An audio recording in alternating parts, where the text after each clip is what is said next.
Qul, katakanlah wahai Muhammad, a'udzu, aku berlindung, birabbil falaq, kepada Tuhan yang menguasai waktu subuh. Al-falaq itu al-isbah, artinya waktu subuh. Wa min syarri ghasib, min syarri ma khalaq, dari kejahatan makhluk yang telah Dia ciptakan, yang telah Allah ciptakan. Wa min syarri ghasiqin, dan dari kejahatan malam, idza waqab, apabila gulita, apabila gelap. Wa min syarri nafatsat, dan dari kejahatan wanita-wanita tukang sihir, as-sahirat, tafsirnya as-sahirat. Wanita tukang sihir yang meniup fil uqad, pada buhul-buhul, pada ikatan-ikatan. Wa min syarri hasidin, dan dari kejahatan orang yang dengki, idza hasada, apabila dia melakukan kedengkiannya. Jamaah sekalian yang dimuliakan Allah, surah ini namanya surah Al-Falaq. Jangan salah ya, ada surah Al-Falaq, ada surah Al-Alaq. Kalau surah Al-Alaq itu surah yang pertama kali turun, wahyu yang pertama kali turun. Iqra bismi rabbikal ladzi khalaq, itu namanya surah Al-Alaq. Kalau ini surah Al-Falaq. Dinamakan surah Al-Falaq karena di sini Allah memerintahkan kita untuk berlindung kepada Tuhan yang menguasai waktu subuh, yaitu falaq. Kata-kata Al-Falaq disebut pada ayat pertama. Seperti kemarin surah An-Nas, itu karena kata-kata An-Nas, Rabbun Nas, Malikin Nas, Lalinas itu yang paling banyak disebut dalam surah ini. Rabbul Falaq tafsirnya adalah huwa Allah, dia adalah Allah. Kenapa Allah disebut Rabbul Falaq? Karena kata-kata falaq itu artinya yang membelah. Falikul isbah, yang membelah kegelapan malam. Di waktu pagi, waktu subuh disebut falaq karena waktu subuh itu membelah kegelapan malam. Fajar yang datang seolah-olah membelah malam yang gelap, terbelah. Ya. Allah juga disebut Talikul Habbi wan Nawar, artinya Allah yang membelah biji-bijian. Sehingga biji durian itu yang keras, biji salak yang keras, kemudian dibelah oleh Allah, tumbuhlah, tunas, ya, menumbuhkan. Biji-bijian yang keras itu dibelah oleh Allah, kemudian menumbuhkan tanaman-tanaman atau pohon-pohon. Disebut falaq. Di sini Allah memerintahkan kita untuk berlindung kepadanya karena Dia adalah Allah yang Rabbul Falaq, yang menguasai waktu subuh. Surah Al-Falaq ini salah satu dari surah Al-Mu'awwidzatain. Jadi ada surah Al-Quran yang disebut dengan apa? Al-Mu'awwidzatain. Yaitu surah apa lagi satu lagi? Surah An-Nas. Al-Falaq An-Nas ini disebut surah Al-Mu'awwidzatain. Dua surah Al-Quran yang kita diperintahkan oleh Allah untuk berlindung kepadanya. Dua surah ini sebagai bacaan kita yang kita pakai sebagai apa? Memohon perlindungan kepada Allah. Kalau di surah An-Nas kemarin sudah saya bahas, memohon perlindungan dari kejahatan setan yang membisiki kita kepada keburukan-keburukan. Surah An-Nas. Kalau Al-Falaq ini kita bermohon kepada Allah dari berbagai macam kejahatan-kejahatan yang begitu banyak. Sebab turunnya surah Al-Mu'awwidzatain ini adalah seperti disebutkan dalam hadis, sehingga ini menjadi sebab kenapa surah Al-Falaq An-Nas ini pendapat yang paling kuat adalah Madaniyah. Diturunkan di Madinah. Walaupun pendapat lain menyatakan dia Makkiyah. Kalau Bapak buka Al-Quran, ya di situ disebutkan Makkiyah atau Madaniyah. Kalau surah Al-Falaq An-Nas ini Madaniyah. Karena Dalam hadis disebutkan bahwa Nabi itu sempat terkena sihir. Terkena sihir. Kalau sihir itu bahasa Arab ya, kalau bahasa kitanya apa? Bahasa kitanya santet ya, santet, teluh, apalagi guna-guna itu ya, itu bahasa Arabnya sihir. Nabi terkena sihir selama 2 bulan. Sihirnya itu sihir yang berat, sihir berat, sihir membunuh, tetapi kemudian diringankan oleh Allah menjadi sihir yang paling ringan. Seolah-olah Nabi melakukan sesuatu pada hari itu. Selama 2 bulan Nabi terkena sihir. Siapa yang menyihirnya?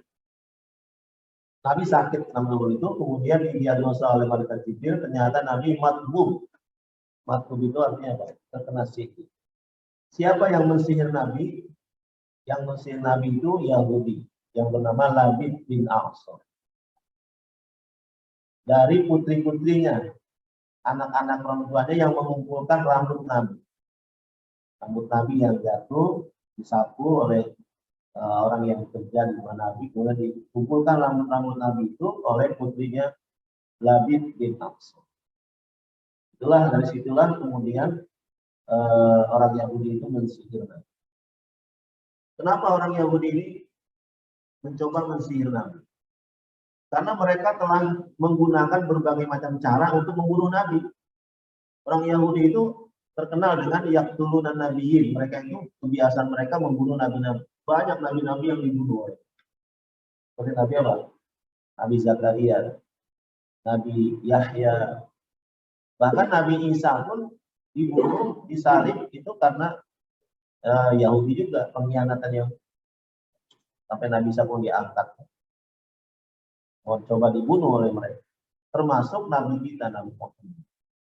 Sebelum kasus ini, itu sudah banyak upaya yang mereka lakukan untuk membunuh Nabi. Nabi diundang ke tempat mereka sudah bikin lubang.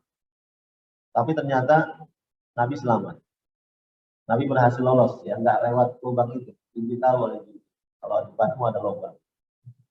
Kemudian Nabi masuk ke rumah mereka, ke tempat mereka sudah menyiapkan batu yang besar dari ketinggian dari atas untuk menimpakan Nabi.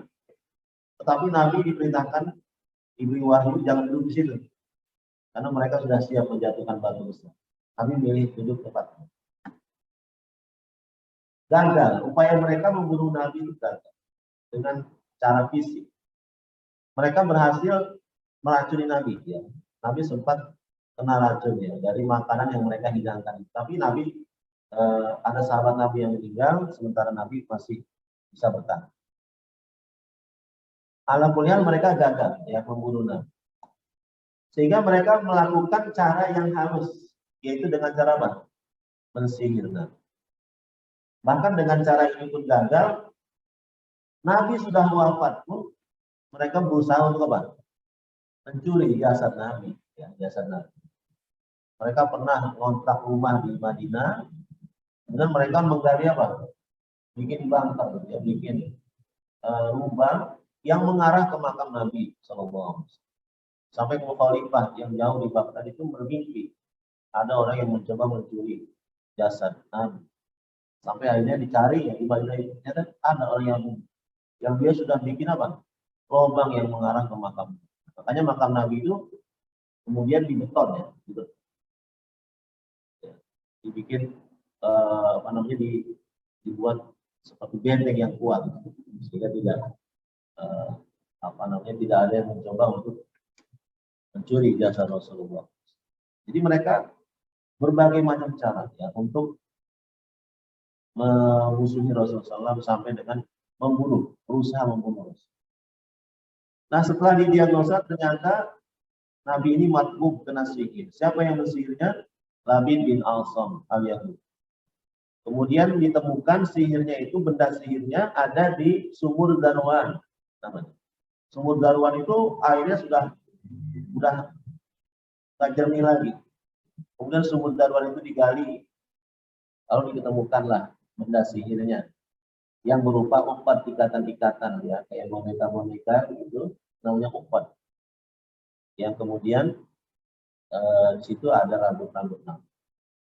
Setelah dilihat ada 11 ikatan. Setelah dibacakan surah Al-Falaq An-Nas, turunlah surat Al-Falaq An-Nas.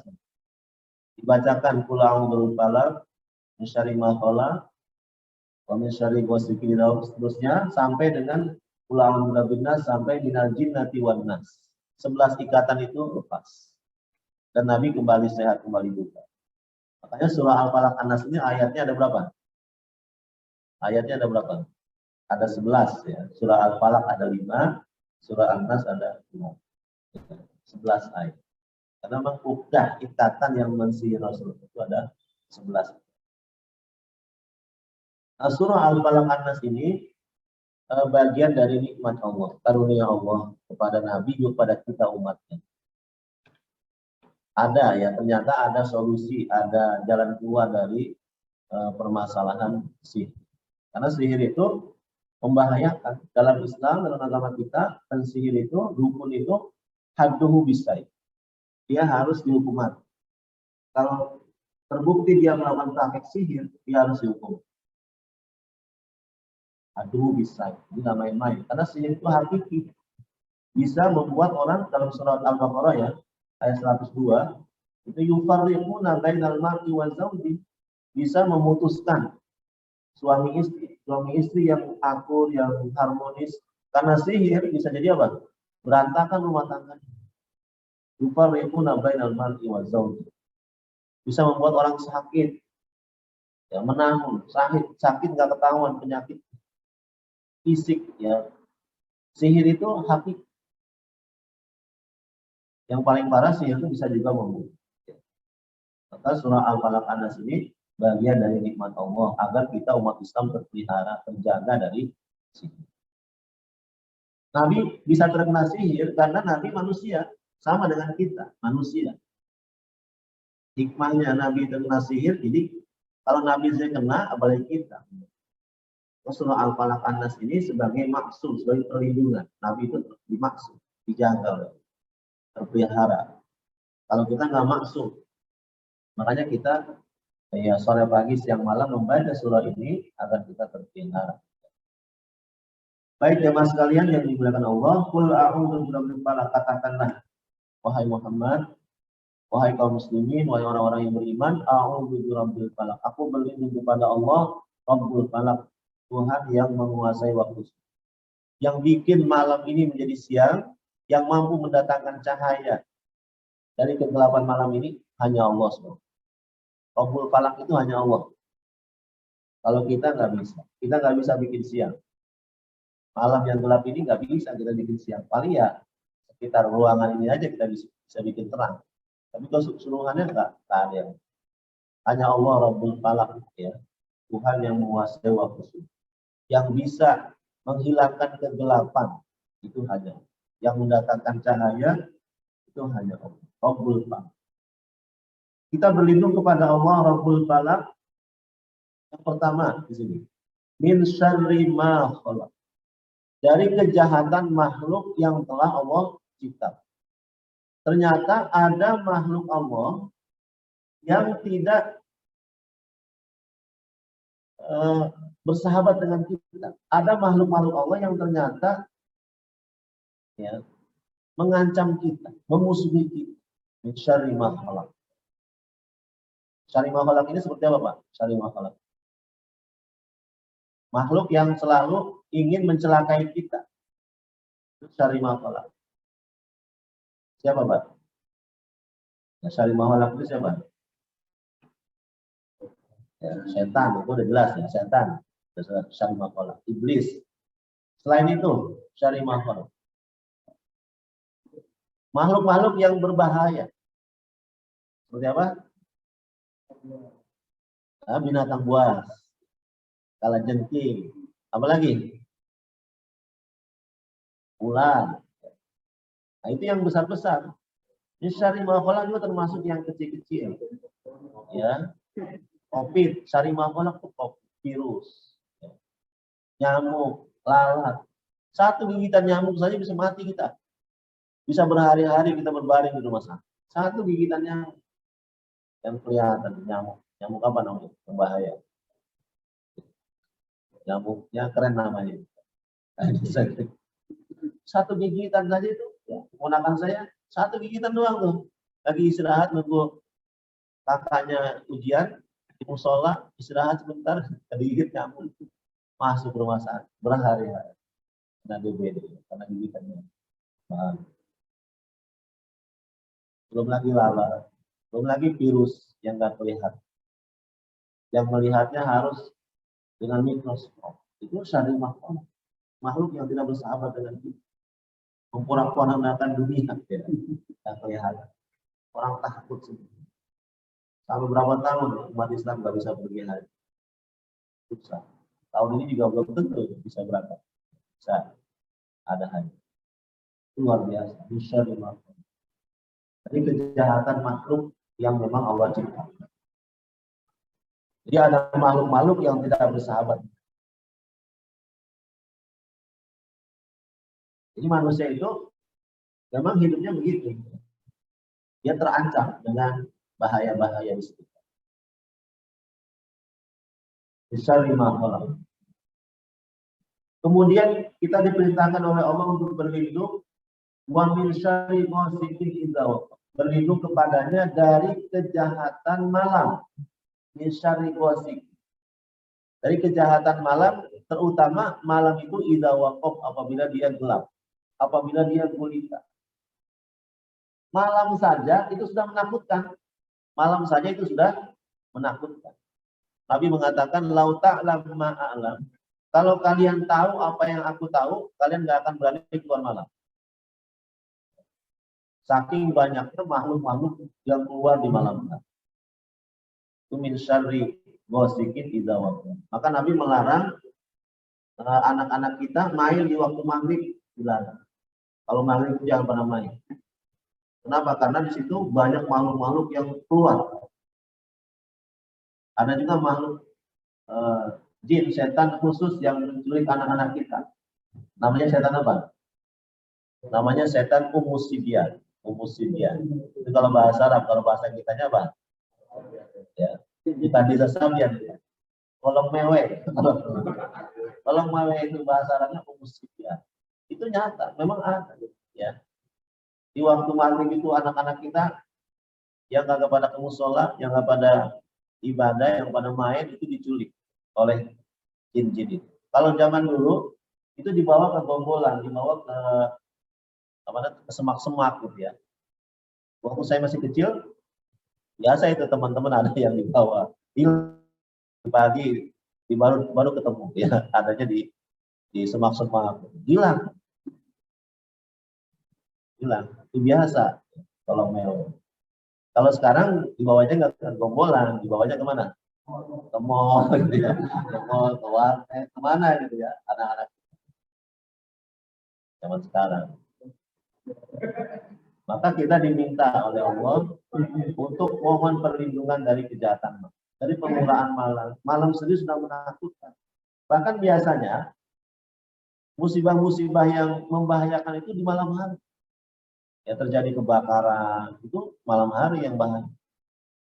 Kita lagi asik-asik tidur, nauzubillah. Terjadi gempa, banjir, itu kalau malam yang menimbulkan korban yang banyak. Nah, kita berlindung pada Allah dari kejahatan malam. Dan biasanya orang-orang jahat juga beraksi di malam hari. Ya. Kalau sekarang udah enggak juga ya. Maling-maling itu, ya, perampok datangnya malam biasanya malam. Syarri ghasiq ini. Kita mohon perlindungan, penjagaan dari Allah sepanjang malam agar kita dijaga, kita dilindungi dari kejahatan malam. Min syarri ghasiq. Terutama kalau malam itu sudah gelap, sudah jumblang ya, sudah gulita.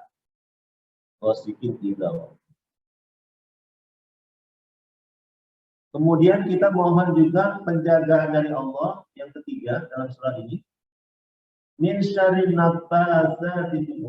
Mohon kepada Allah agar kita dilindungi dari kejahatan wanita-wanita tukang sihir, perempuan-perempuan penyihir. Karena memang asbabun nuzulnya tadi ini putri-putrinya Labid bin Alsam. Ayahnya dan anak-anaknya, perempuan-perempuan anak perempuan. Labid Makanya disebutnya nafasa, perempuan-perempuan penyihir. Dan dalam legenda juga memang penyihir itu perempuan rata-rata. Ya, dalam legenda kita kan yang ada apa? Yang ada itu nenek sihir ya, nenek sihir. Nggak ada kakek sihir, nggak ada. Mak lampir yang ada ya. Kalau Pak Lampir nggak ada. Dalam legenda memang perempuan-perempuan penyihir itu yang dominan, ya dukun-dukun perempuan. Karena setan mudah berkolaborasi dengan dukun-dukun perempuan lebih mudah ya dibanding dengan dukun-dukun laki-laki. Walaupun banyak juga ya dukun-dukun dari laki-laki banyak. Ini yang mayoritas, yang dominan. Memang itu nafas perempuan-perempuan penyihir. Yang mereka itu ketika melakukan aksi kejahatannya dengan cara meniup-niup, menjampe-jampe ya pada mukul-mukul. Keempat, nafas satu meniup-niup, menjampe-jampe. Jadi penyihir itu ketika melakukan aksi kejahatannya, menyihir seseorang, itu ada medianya, media yang menghubungkan. Kalau kasus Nabi tadi rambutnya, itu bisa jadi apa saja, bajunya, ya, kukunya, yang ada pengait, ya pengait, menghubungkan dengan korban, dengan yang akan disihir. Bahkan foto juga, foto ya itu bisa jadi media untuk mensihir seseorang. Dia bikin boneka, dia bikin ikatan-ikatan. Kalau boneka itu dicekik, seolah-olah korbannya itu merasa apa? Merasa tercekik, merasa sesak napas. Gitu. Kalau ditusuk-tusuk dengan jarum, bonekanya itu, umpannya itu, seolah-olah ia merasa dipukul-pukul terus. Itu cara praktek sihir. Jadi ada media yang menghubungi. Dan ini sudah banyak korbannya ya, banyak korban. Termasuk Nabi kita juga tadi kenapa? Di zaman kita juga banyak sihir. Orang nggak bisa menggunakan cara kasar, dia menggunakan dengan cara yang halus. Dengan cara dia pergi ke dukun, kemudian dia melakukan kejahatan untuk menguasai hartanya atau untuk memporak-porandakan keluarganya dan sebagainya. Alam kulihal bahwa penyihir itu hadduhu bisai dalam agama tidak boleh dibiar praktek perdukun, haram hukumnya. Jadi ilmu yang tidak boleh dipelajari itu semua ilmu boleh dipelajari kecuali ilmu sihir itu haram. Dan mempelajari sihir hukumnya haram. Dan para dukun itu ketika melakukan aksinya dia tidak sendirian, ya dia berkolaborasi dengan jin, dengan setan. Dulu saya punya guru namanya Dr. Umar Ridwan, asli Palestina.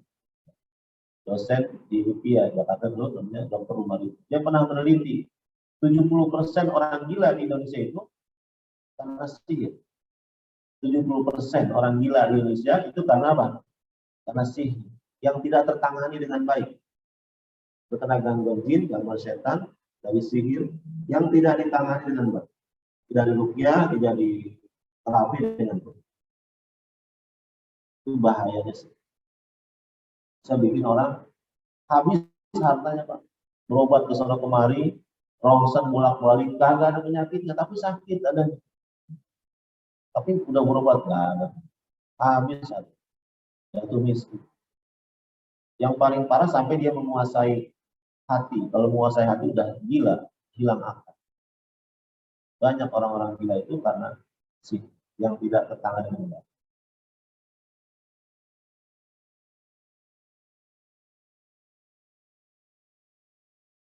Ya, saya termasuk yang sering diminta juga ya untuk meruqyah. Ya. Kalau orang terkena gangguan jin karena inisiatif jin, itu gampang, itu biasanya mudah.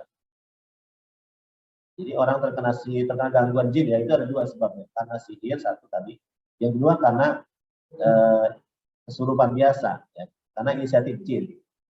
Bisa jin iseng ya. Orang itu misalnya buang air panas sembarangan, nggak baca Alhamdulillah, ada anak jin yang mati, bapaknya balas dendam, bapaknya marah, udah akhirnya kesurupan, masuk di orang. Kalau yang begitu biasanya mudah, terapi rupiahnya beberapa kali aja udah sembuh. Tapi yang sulit itu kalau sih, karena dia mengikat sih. Yang paling mudah dicari bendanya, benda pengikat. Itu yang paling mudah untuk menghilangkan. Tapi susah mencari di mana. Kadang dikubur di mana nggak tahu. Perlu perjuangan, perlu kesungguhan dari orang yang terkena musibah sihir. Keluarganya pun harus mendukung untuk kesembuhan saudaranya terkena dukungan ya, keluarga itu sangat penting. Makanya penyihir itu termasuk penjahat di sini. Min syarrin naffasat. Masuk penjahat. Kejahatan yang kita harus berlindung kepada Allah. Hanya Allah yang bisa menjaga kita, bisa melindungi kita. Karena ini sifatnya goib, nggak tahu, tanpa sepengetahuan kita, tidak jelas. Kalaupun jinnya ngomong ketika ada ruqyah itu hanya adu domba, nggak benar juga. Hanya jin aku saja, nggak jelas. Ini syarrin naffasat itu. Kemudian yang keempat dalam surah ini kita bermohon kepada Allah, berlindung kepada Allah min syarri hasidin idza hasad. Dari kejahatan orang yang dengki, orang yang hasud. Orang hasud itu orang yang bagaimana, Pak? Orang yang dengki itu. Orang yang dengki itu orang yang bagaimana? Orang yang nggak suka dengan kita. Orang yang dengki itu orang yang iri. Yang hasad itu iri. Iri itu dengki. Dengki itu hasud. Ya. Hasud itu orang yang tidak senang. Dalam para ulama mendefinisikan hasud itu tamandi zawal nikmatil ghaib. Orang yang tidak senang orang lain dapat nikmat. Dia menginginkan nikmat orang itu hilang. Menginginkan nikmat orang lain yang ada, nikmat yang ada pada orang lain itu hilang. Itu namanya orang hasud. Orang hasud itu orang yang tidak senang melihat orang lain mendapatkan nikmat. Dan senang kalau orang lain dapat apa? Dapat musibah. Nah, itu orang hasud. Bahasa ininya singkatannya SMS. SMS. Apa SMS itu? Senang melihat orang susah atau susah melihat orang senang. Itu orang hasud, orang dengki. Dengki. Sekedar dengki saja di hati itu belum berbahaya. Belum berbahaya. Tapi idza hasad, nah itu yang berbahaya. Idza hasad. Apabila dia melakukan aksi kedengkiannya, itu idza hasad. Karena dengkinya dia dengan kita, mobil kita dikempes. Itu idza hasad. Jalan kita dihalangi.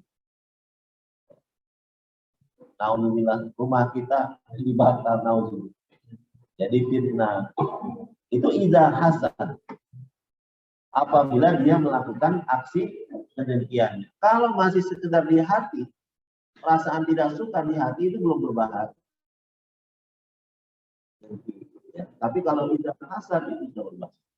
Maka kita bermohon kepada Allah dari gangguan orang yang dengki kepada kita, yang tidak senang dengan kita, yang mengharapkan kita celaka, yang mengharapkan nikmat Allah yang ada pada kita hilang.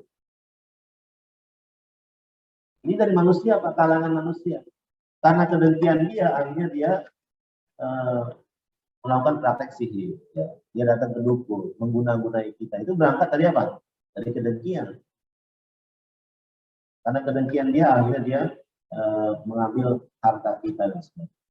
Itu berangkat, semua kejahatan itu berawal dari kedengkian. Maka Rasulullah SAW mengingatkan kita, iyyakum wal hasad. Jauhilah sifat dengki. Jauhilah sifat dengki. Karena hasad itu, dengki itu ta'kul hasanat kama ta'kul narul haqqah. Dia akan memakan kebaikan-kebaikan kita seperti halnya apa? Kayu bakar, seperti misalnya api memakan kayu bakar. Jadi karena kedengkian kita itu amal-amal soleh kita bisa habis, bisa hilang. Seperti misalnya api memakan kayu bakar. Kita bangun rumah, lama nggak bangun rumah? Bangun rumah lama, berbulan-bulan kita bangun rumah. 6 bulan lah katakan. Kebakaran semalaman, habis nggak? Habis. Habis, lenyap rumah kita. Begitu juga kita, udah capek-capek puasa, Ramadan, umroh, haji, zakat, sebagainya, kita lakukan amal soleh sebanyak-banyaknya. Satu kali dengki sama orang, habis semua kebaikan-kebaikan. Seperti itu. Karena orang dengki itu di sini disetarakan dengan setan. Insyaril hasil itu sama dengan insyaril waswas, sama. Insyaril waswas, insyaril syaitonir rajim, sama. Orang dengki itu setara dengan setan, sama. Nah, kita jangan sampai ya ada di hati kita sifat kedengkian. Juga agama kita mengajarkan agar kita tidak punya sifat dengki, sifat iri di hati kita kepada orang. Kalau mendengar saudara kita dapat nikmat, apa yang kita bilang? Apa yang kita katakan? Alhamdulillah. Saudaramu beli mobil, apa yang kita bilang? Alhamdulillah. Barangkali saya bisa nebeng. Saudaramu naik pangkat, alhamdulillah. Bisa nitip proposal. Jadi kalau mendengar orang lain mendapatkan nikmat, itu kita harus bilang apa? Alhamdulillah. Pertama kali kata-kata alhamdulillah itu untuk menghilangkan kedengkian. Terima kasih Allah. Syukur pada Allah. Alhamdulillah. Senang, ikut senang. Sebaliknya kalau mendengar orang lain mendapat musibah, apa yang kita katakan? Inna lillahi wa inna ilaihi raji'un. Saudaramu, tanggamu, bininya kabur, alhamdulillah. itu bertanda, ya. Bertanda. Kita harus bilang apa? Ya. Inna lillahi wa inna ilaihi. Tanggamu meninggal dunia, inna lillahi. Tanggamu kecopetan, inna lillahi wa. Tanggamu ya, apa namanya, ketangkap KPK, alhamdulillah. Jadi ya kata-kata innalillah, alhamdulillah, ya itu bagian dari untuk cara kita menghilangkan kedengkian. Jangan sampai kita ada sifat dari hati kita, bahaya sekali sifat dengki. Ya nggak terjaga apa, tapi duitnya banyak. Ya betul. Akhirnya kita berspekulasi, dia biar tuyul. Maka utamakan ya husnuzon, prasangka baik. Kita lihat ya tangga kita ya di suatu tempat, misalnya tempat yang sangat jauh, berdua-dua dengan perempuan yang kita pastikan bukan istrinya, bukan istri. Apa kira-kira ya dugaan kita, prasangka kita ya, harus berprasangka baik. Barangkali ini cabangnya yang lain atau keponakannya atau saudaranya, saudara lain, ayah lagi misalnya. Pokoknya kita berprasangka baik. Berprasangka baik. Kita melihat apa namanya ada yang tidak beres dengan saudara kita. Ya, jadi harus berhati-hati sekali. Ini suasana hati memang mengolah hati. Tidak mudah. Orang kalau nggak ada hasud itu sebenarnya ahli surga. Kalau nggak ada kedengkian di hati, dia ahli jannah, penghuni surga yang masih ada di bumi. Ya. Orang kalau udah nggak hasud itu penghuni surga sebenarnya. Dalam surat Al-Hijr ya, orang penghuni surga itu bahagia. Kenapa penghuni surga bahagia? Karena mereka sudah dicabut kedengkian. Wa naza'na ma fi sudurihim min dhillin. Kami cabut dari hati mereka kedengkian. Penduduk surga itu happy, senang, bahagia karena nggak ada lagi kedengkian di hati. Orang kalau nggak ada kedengkian di hati bahagia, dimanapun dia berada, walaupun hidupnya ya serba pas-pasan, astagfirullah, serba pas-pasan, sangat sederhana. Ini pernah disebutkan oleh Rasulullah SAW. Dia mengatakan, "Tatlu alaikum rajulun min ahli jannah." Min hadzal fajji, kata Nabi, dari gang ini akan muncul ahli jannah, penghuni surga. Min hadzal fajji yatlu alaikum rajulun min ahli jannah. Akan datang seseorang ahli surga. Nabi ketika berkumpul dengan sahabatnya memastikan dari pintu ini akan datang ahli surga. Sahabat ketika itu berkeyakinan ini pasti Umar bin Khattab, ini pasti Abu Bakar, Utsman bin Affan. Tapi ternyata yang datang itu bukan itu. Bukan sahabat-sahabat mulia itu. Rajulun minal ansor, seorang laki-laki biasa saja dari kalangan ansor. Laki-laki biasa. Bukan sahabat utama. Rajul min ahli ansor. Hari berikutnya datang lagi. Nabi mengatakan akan datang dari pintu ini rajul min ahli jannah. Sahabat kembali berspekulasi siapa gitu ya. Ternyata yang kemarin datang sambil nendeng setal, bawa sendal. Rajul min ahli jannah, kata Nabi. Hari ketiga Nabi kembali mengatakan yang sama.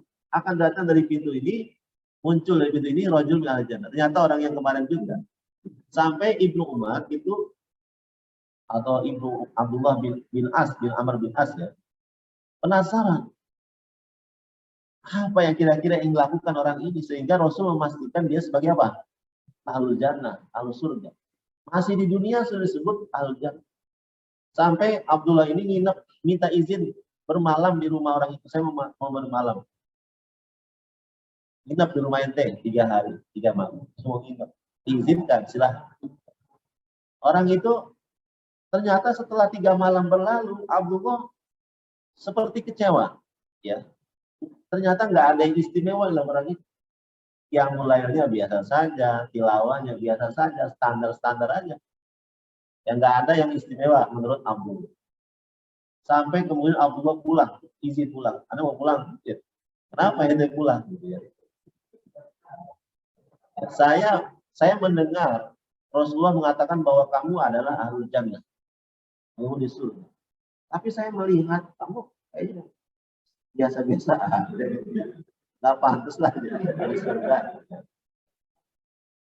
Dan ya itulah kamatara seperti yang kamu lihat ya. Itulah keadaan saya. Ketika Abdullah bin Umar berjalan mau pulang, dipanggil awalnya sini. Ya, barangkali memang amal saya seperti itu, ya, seperti yang kamu lihat. Tapi saya setiap malam, setiap kali saya mau tidur, saya memaafkan. Saya memaafkan kepada semua orang yang hari itu bermuamalah dengan saya. Saya tidak menyimpan kedengkian, tidak menyimpan dendam di hati saya kepada siapapun. Saya memaaf. Saya membuka hati saya, memaaf setiap malam, setiap kali tidur. Saya memaafkan semua orang-orang yang mungkin menyakiti saya, yang mungkin berkata kasar kepada saya memaaf. Saya melapangkan dada saya. Barangkali itu penyebabnya saya dikatakan oleh Rasul sebagai apa? Ahlul jannah. Ya, memang ahlul jannah itu tadi orang yang sudah hatinya dibersihkan oleh sifat ini. Wa min syarri hasidin idza. Semoga dengan membaca surah Al-Falaq ini dan juga surah An-Nas, Allah melindungi kita dari berbagai kejahatan yang tidak kita ingin. Wallahu alam, demikian penjelasan singkat surah Al-Falaq. Barangkali ada yang ditanyakan atau kurang jelas, saya persilahkan. Wallahu alam. Ya, silakan. Waalaikumsalam.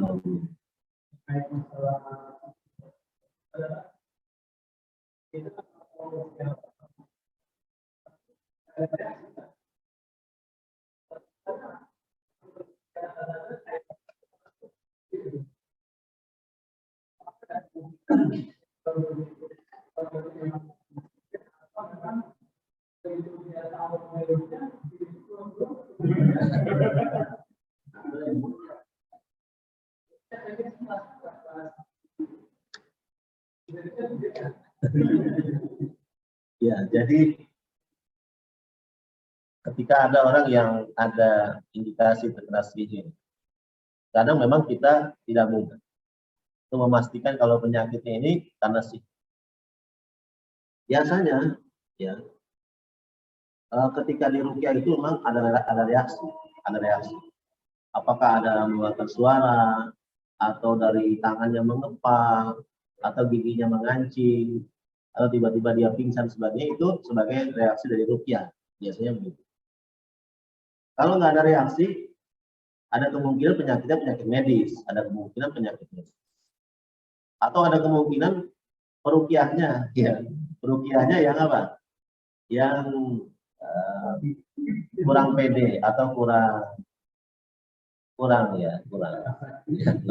sakti dan sebagainya. Sehingga jinnya itu biasa saja, udah bacanya terus yang berusaha juga ada dia aja. Jadi mungkin ada masalah di itu.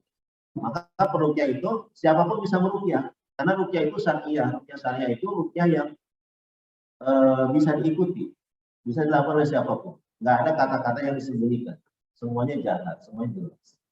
Ya semua orang bisa meruqyah. Tetapi memang harus ada orang yang spesialis meruqyah. Karena peruqyah itu harus apa? Harus dia menjaga hubungannya dengan Allah. Misalnya sholat berjamaahnya terjaga, wudhunya terjaga, yang lainnya terjaga, terus apa lagi misalnya sering puasa sunnah dan sebagainya. Jadi peruqyah itu memang harus selalu ittisalnya hubungan dengan Allah kuat, sehingga ruqyahnya itu mempan. Ayat-ayat yang dibacanya itu, kalau Imam Ahmad itu nggak perlu makin baca-baca ayat, kan nggak perlu Imam Ahmad. Suruh bawa sendalnya doang ya, sendalnya itu sendal Imam Ahmad. Digebukin ke orang itu langsung keluar juga, langsung sembuh ya, sendalnya doang. Karena Imam Ahmad orang yang terjaga hubungan dengan Allah, nggak pernah lepas wudu, matanya nggak pernah melihat situs-situs yang nggak pernah. Jadi ruqyah itu memang harus tetap nilai ketakwaan. Kalau ini semuanya kesiangan, ruqyah orang gitu ya, bahaya. Bisa jadi jinnya nanti ya pindah ke dia, ya. Atau disakiti keluarganya kalau berarti keluarganya. Di ruqyah itu memang harus orang-orang yang pede, yang yakin dia bisa meruqyah. Nah, sembarangan gitu. Harus spesialis ya, spesialis. Iya, harus bisa jadi peruqyah. Ya, apa namanya, harus memang betul-betul menjaga ketakwaan. Ya, silakan. Jadi waktu yang ditemukan ada edukasi 11 data, ya. Jadi banyak saja ya. Rasul dunia. Tidak banyak saja. Kadang-kadang lepas. Iya, Rasul diruqyah oleh malaikat Jibril. Dibacakan surah ini, Qul malam. Pada usia 5 malam. Malaikat Jibril yang membacakan. Qul malam, usia 5 malam sampai jin dan tiba. Tetapi perangkat sihirnya itu Nabi memerintahkan Ali bin Abi Thalib untuk membakarnya, dimusnahkan, dan juga untuk membacakan Al-Falaq An-Nas. Dibacakan oleh Ali bin Abi Thalib, ini medianya sihir dibakar. Jadi ketika kita menemukan benda-benda sihir itu, kita musnahkan dengan kita membaca ta'awudz, membaca Al-Falaq dan An-Nas, agar kita perlu terjaga.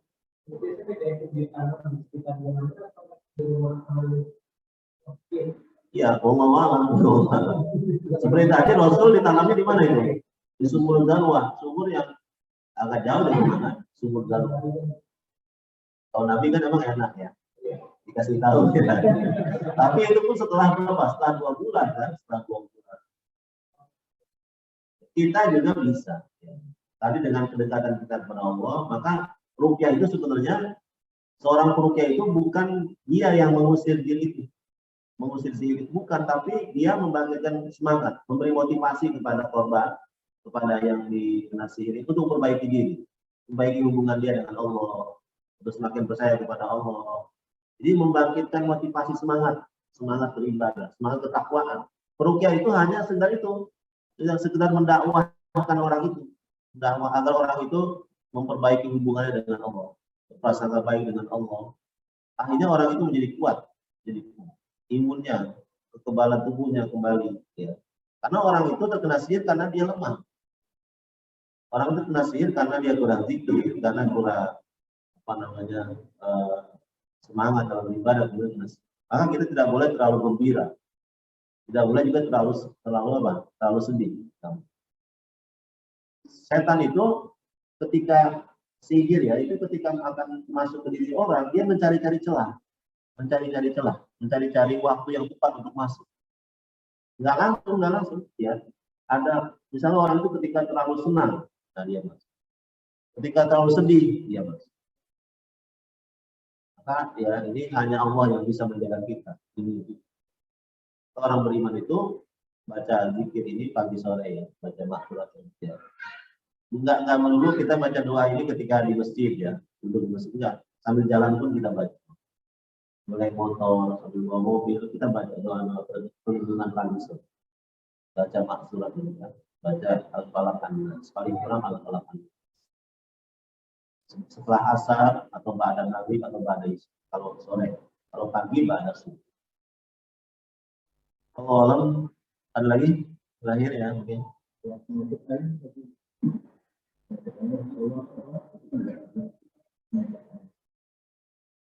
Di ruqyah gimana? Selain sihir.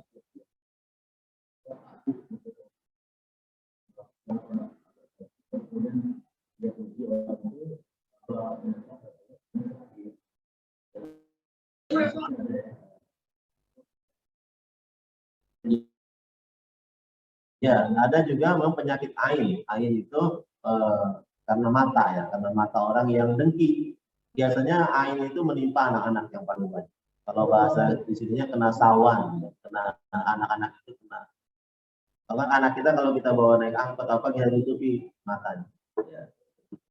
Jangan biarkan ada orang-orang yang iri dengki melihat. Itu bisa jadi sihir itu melalui mata. Saya pernah meruqyah itu bayi 6 bulan, tidak pernah ketawa. Tidak pernah ketawa, bayi 6 bulan. Setelah meruqyah itu ruqyahnya pakai surah Al-Baqarah. Al-Baqarah kan lama itu ya. Al-Baqarah di ya, timbang gitu ya. Pertama Al-Baqarah kita bacain. Hari berikutnya Al-Baqarah lagi timbang. Kita mandi, kita guyang mandi. Nah itu pulang aja, belum ada apa-apa. Besoknya saya tanya, gimana kabarnya si kecil? Sudah ketawa kan? Sudah biasa. Selama ini nangis terus, selama 6 bulan tuh nangis. Orang tuanya udah payah. Ternyata kena sih. Tanpa sih. Nah, itu bisa. Ya. Jadi makanya ketika keluar rumah kita baca Bismillahirrahmanirrahim, tawakkaltu 'ala Allah. Kita akan dijaga, kita dipelihara, termasuk dari gangguan. Sihir mata itu bisa menjatuhkan. Ya, orang lagi nyebrang ya, melihat kita dijatuh. Ada itu ya. Saya pernah itu ya, ada orang perempuan gitu ya, nyebrang jembatan, dia melihat kita, lihat saya itu, jatuh. Jatuh ke Solokan gitu. Ya. Bukan terpesona dia kakinya nggak hati-hati ya. Sihir mata itu bisa pembawalan. Mari kita berdoa kepada Allah, semoga Allah melindungi kita semua, jadi kepada kita semua dan berbagi kejahatan yang tidak baik. Bismillahirrahmanirrahim. Allahumma shalli ala sayyidina Muhammad. Allahumma inna na'udzubika min syarri ma khalaq wa syarri ghasiqin idza waqab wa syarri Fazna wa marhamna ya arhamar rahimin ya arhamar. Allahumma inna na'udzubika min al-fitnah wa min syarri Rabbana atina fid dunya hasanah wa fil akhirati hasanah wa qina adzabannar. Alhamdulillahirabbil alamin. Kalau bisa mohon maaf. Wassalamualaikum warahmatullahi wabarakatuh.